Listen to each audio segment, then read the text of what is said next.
कोणताही ऋतू असो, कुटुंबातील सदस्य आणि मोठ्या मंडळींकडून बाहेरचे खाद्यपदार्थ खाऊ नका असं वारंवार सांगितलं जातं. तरीही आपल्यातील अनेक जण स्टॉलवरील जंक फूड, बेकरीचे प्रोडक्ट्स, निरनिराळ्या पेयांचा आस्वाद घेतात. पण हे पदार्थ कसे बनवले जातात? हे बनवताना कामगार किंवा मालक दुकानाची स्वच्छता राखतात का, याबद्दल आपण जराही विचार करत नाही आणि ते सर्रास पदार्थ बाहेरून विकत आणतो. तर आज सोशल मीडियावर असाच एक व्हिडिओ व्हायरल होत आहे. यामध्ये एका बेकरी मालकाने केलेलं कृत्य पाहून तुम्ही स्वतः बेकरी प्रोडक्ट खाण्यापासून नक्कीच थांबवाल.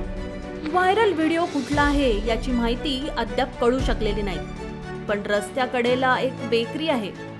या बेकरीत काही खाद्यपदार्थ काचेत बंद ठेवले आहेत, तर काही उघड्यावर ठेवले आहेत. दुकानाचा मालक दुकानाबाहेर केर काढत असतो.